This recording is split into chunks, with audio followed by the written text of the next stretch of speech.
السلام علیکم ورحمۃ اللہ وبرکاتہ۔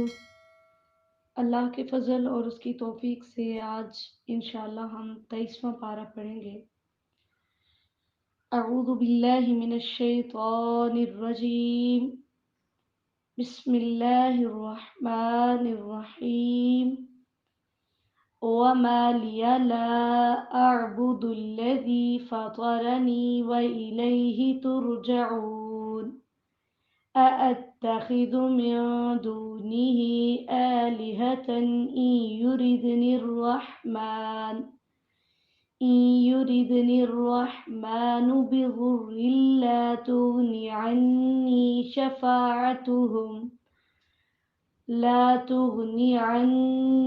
شفاعتهم شيئا ولا ينقذون۔ 22ویں پارے کی ابتدا ہوتی ہے سورہ یاسین کی آیت نمبر 22 سے۔ پہلا رکوع ہے 32 تک۔ پیچھے ہم نے پڑھا ہے کہ ایک قوم کے پاس 2 رسول آئے، جب انہوں نے ان کو جھٹلا دیا تو اللہ نے ایک تیسرا رسول بھیج کر ان کو تقویت دی، اور ان کی قوم کے ساتھ ان کا مکالمہ چل رہا تھا کہ ایک مرد مومن آیا اور اس نے اپنی قوم کو کہا کہ ان کی بات مان لو، یہ ہدایت یافتہ ہیں اور یہ تم سے کسی چیز کا مطالبہ بھی نہیں کرتے۔ اب وہی کہہ رہا ہے کہ اپنی قوم کو مخاطب کر رہا ہے اور اس انداز میں کر رہا ہے کہ کہیں ایسا نہ ہو کہ وہ چڑ نہ جائیں میری بات سے، اس لیے خود کو مخاطب کر کے کہتے ہیں آخر مجھے کیا ہے کہ میں اس کی عبادت نہ کروں جس نے مجھے پیدا کیا اور پھر مجھے اسی کی طرف لوٹ کر جانا ہے۔ یہ کیسی بات ہے کہ میں اسے چھوڑ کر اس کے علاوہ کسی اور کو معبود بنا لوں جو نہ تو میری سفارش کر سکتے ہیں اور نہ ہی مجھے بچا سکتے ہیں۔ اگر میں ایسا کرتا ہوں تو میں کھلی گمراہی میں ہوں گا۔ پھر اس نے لوگوں کے سامنے اپنے رب کے ایمان کا اظہار کیا تو رب العالمین نے اسے جنت کی خوشخبری سنائی۔ تو یہاں یہ مثال بیان کر کے یہ سمجھایا جا رہا ہے کہ جیسے وہ شخص اپنی قوم کا خیر خواہ تھا، نبی اکرم صلی اللہ علیہ وسلم بھی اپنی قوم کے خیر خواہ تھے۔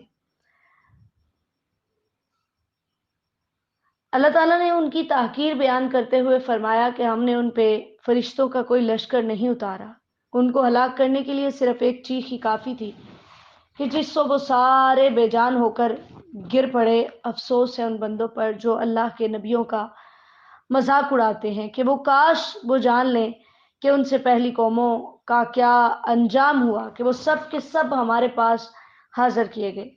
دوسرا رکوع ہے وَآیَةٌ لَهُمُ الْأَرْضُ الْمَيْتَةُ، آیت نمبر 33 سے 50۔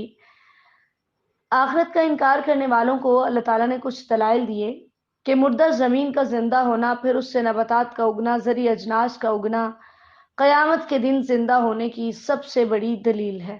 ٹھیک ہے کہ اللہ رب العالمین جیسے آسمانوں سے بارش برسا کر مردہ زمین کو زندہ کرتا ہے، یوں ہی وہ انسانوں کو بھی مار کر دوبارہ زندہ کرنے پہ قادر ہے۔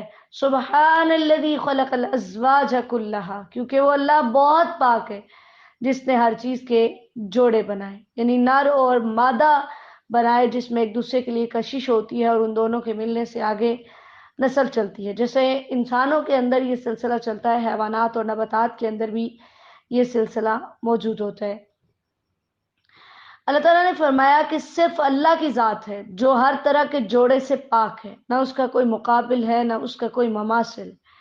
اسی طرح یہ رات بھی تمہارے لیے ایک بہت بڑی نشانی ہے کہ دن کو ختم کر کے اللہ تعالیٰ دن کی روشنی کو رات کی تاریکی میں بدل دیتے ہیں، اور پھر یہ سورج، اس کا نکلنا اور پھر اس کا چلنا، یہ بھی اللہ تعالیٰ کی قدرت کی ایک بہت بڑی نشانی ہے، اور پھر مر کر دوبارہ اٹھنے کی ایک دلیل بھی ہے کہ یہ غروب ہوتا ہے پھر طلوع ہو جاتا ہے، پھر غروب ہوتا ہے پھر طلوع ہو جاتا ہے۔ حضرت ابو ذر رضی اللہ تعالیٰ عنہ نے نبی علیہ السلام سے اس آیت کے بارے میں سوال کیا تھا تو آپ صلی اللہ علیہ وسلم نے فرمایا کہ اس کا مستقر عرش کے نیچے ہے۔ صحیح بخاری کی حدیث نمبر 4803 ہے۔ نبی اکرم صلی اللہ علیہ وسلم سے سورج غروب ہوتے وقت پوچھا تھا، نبی علیہ السلام نے پوچھا تھا حضرت ابو ذر سے کیا تم جانتے ہو یہ کہاں جاتا ہے؟ انہوں نے کہا اللہ اور اس کا رسول صلی اللہ علیہ وسلم بہتر جانتے ہیں۔ آپ نے فرمایا یہ سورج چلتا جاتا ہے حتیٰ کہ عرش کے نیچے سجدہ کرتا ہے، پھر اجازت مانگتا ہے تو اسے اجازت دی جاتی ہے، اور قریب ہے کہ وہ سجدہ کرے تو اس کا سجدہ قبول نہ کیا جائے، اور اجازت مانگے تو اسے اجازت نہ دی جائے، پھر وہ مغرب سے طلوع ہوگا۔ یہ ہے اللہ کا فرمان کہ والشمس تجری لمستقر لها ذلك تقدیر العزیز العلیم۔ صحیح بخاری کی حدیث نمبر 3199۔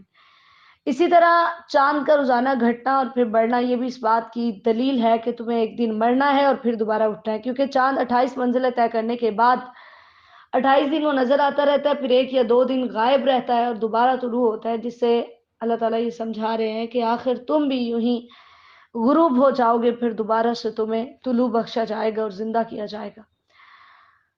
اور اسی طرح اللہ تعالیٰ نے انسان کو یہ سمجھایا ہے کہ اگر انسان عبرت کی آنکھوں سے دیکھے تو آسمان سے لے کر زمین تک ہزاروں ایسے دلائل موجود ہیں جو اللہ کی وحدانیت پر دلالت کرتے ہیں، کہ جیسے انسان کشتیوں میں سواری کرتا ہے تو یہ بھی ایک بہت بڑی دلیل ہے۔ پھر کشتیوں کے ساتھ اللہ تعالیٰ نے اور بھی بہت ساری سواریاں پیدا کی۔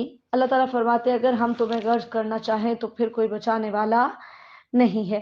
لیکن مشرکین کا رویہ کیا تھا کہ جب بھی ان کے پاس کوئی نشانی آتی تو اس سے منہ موڑ لیتے۔ اللہ تعالیٰ نے فرمایا کہ ان کو چاہیے کہ یہ اللہ کے راستے میں خرچ کریں، جبکہ کافر بدبخت کہتا کہ ہم ان کو کھلائیں جن کو اللہ نے خود نہیں کھلایا، اگر کھلانا ہوتا تو اللہ تعالیٰ خود کھلا لیتا۔ اللہ تعالیٰ نے فرمایا ایسی بات نہیں ہے، ان انتم الا فی ضلال مبین، اصل وجہ یہ ہے کہ تم واضح گمراہی میں پڑے ہوئے ہو۔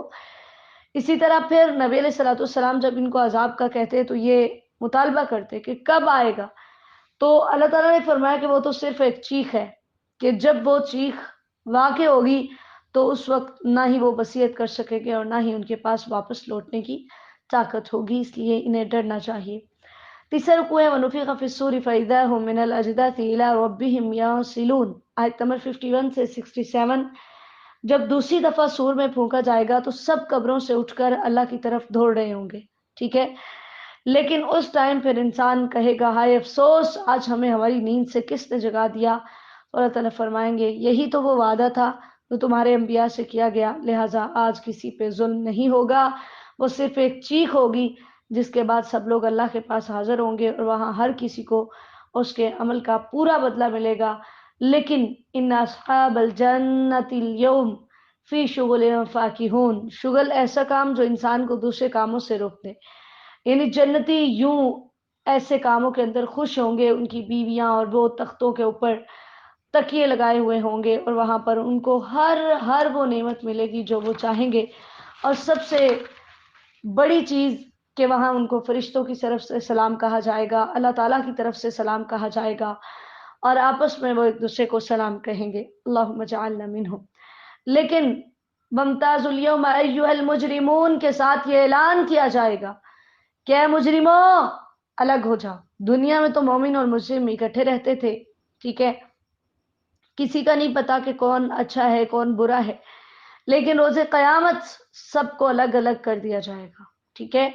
اللہ تعالیٰ فرمائیں گے کہ میں نے تمہیں بار بار سمجھایا تھا کہ شیطان کی پیروی نہیں کرنی، میری عبادت کرنی ہے، کیونکہ میری عبادت ہی صراط مستقیم ہے، جبکہ شیطان نے تمہیں بہکایا اور تم کئی نسلیں اس کی وجہ سے گمراہ ہو گئی۔ اصل میں یہ بات سمجھنے والی ہے کہ کوئی بھی شیطان کی عبادت نہیں کرتا، اس کے بہکانے کی وجہ سے اللہ کے غیر کی عبادت کرتا ہے، جس کی وجہ سے ان کو جہنم میں داخل کیا جائے گا، اور اللہ تعالیٰ فرمائیں گے کہ آج منہوں پر مہریں لگا دی جائیں گی اور عذاب بول کر گواہی دیں گے۔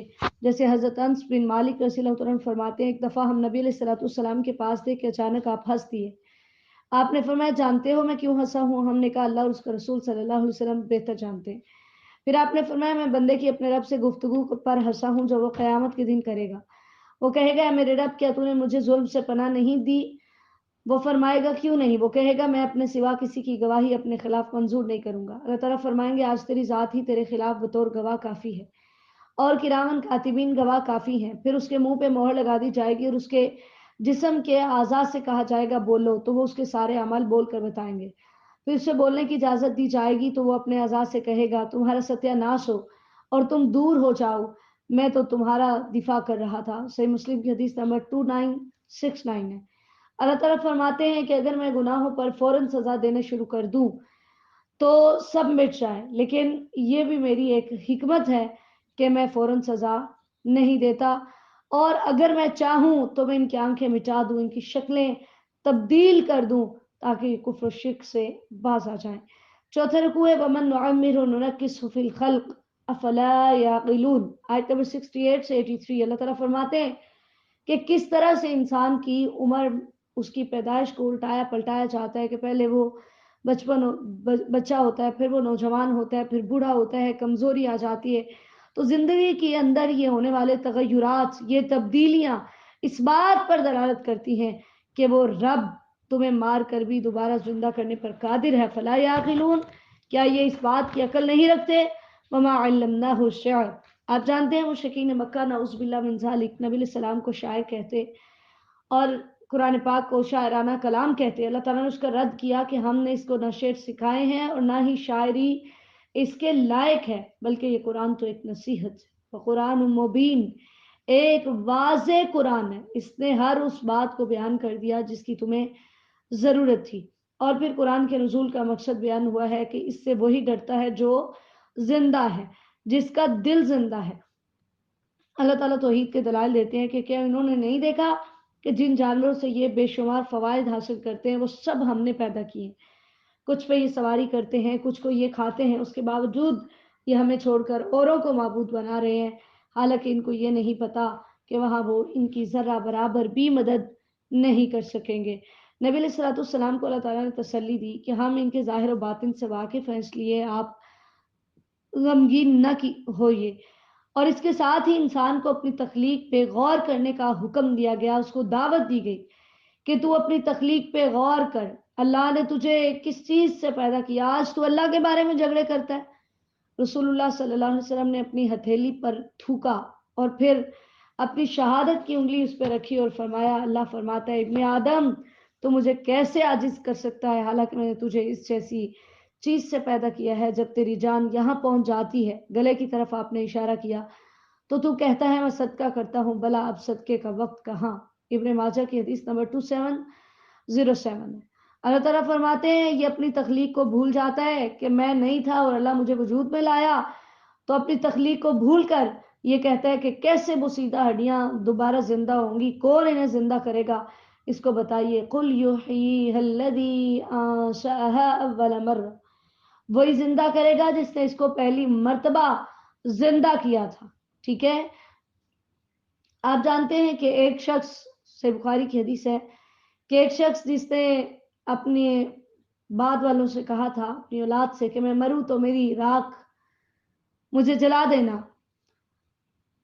تو اس کی کچھ راکھ اڑا دی گئی، کچھ سمندر میں ملا دی گئی، اللہ تعالیٰ نے اس کو زندہ کیا اور اس سے پوچھا تو نے ایسے کیوں کہا، اس نے کہا اللہ تیرے خوف کی وجہ سے، تو اللہ تعالیٰ نے اسے معاف کر دیا۔ صحیح بخاری کی حدیث نمبر 3481 ہے۔ یہ واقعہ بھی اس بات کی دلیل ہے کہ اللہ نے وہ راکھ اکٹھی کر لی اور اس کو زندہ کیا، تو وہ رب جیسے مارنے پہ قادر ہے ویسے ہی زندہ کرنے پہ قادر ہے۔ اللہ نے فرمایا میرے عجائبات ہیں کہ میں آگ میں سے سبز درخت یعنی زقوم کا درخت اگاتا ہوں، تو بالکل اسی طرح میرے لیے تمہیں مارنا اور پھر زندہ کرنا کچھ مشکل نہیں ہے۔ جو زمین و آسمان کا خالق ہے وہ تمہیں دوبارہ زندہ کرنے پہ بھی قادر ہے، اور وہ تو اتنی قدرت کا مالک ہے، اذا اراد شیئا ان یقول له کن فیکون، جب وہ کچھ کرنے کا ارادہ کرتا ہے تو اسے کہتا ہے کن، ہو جا، فیکون، تو وہ کام ہو جاتا ہے، ٹھیک ہے۔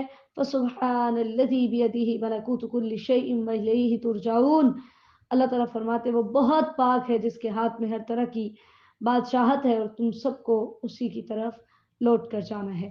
سورۃ الصافات مکیہ، بسم اللہ الرحمن الرحیم، والصافات صفا، فالزاجرات زجرا، فالتالیات ذکرا، ان الہکم لواحد۔ پہلا رکوع ہے آیت نمبر 1 سے 21 تک۔ اللہ تعالیٰ نے یہاں پر کچھ قسمیں کھائیں۔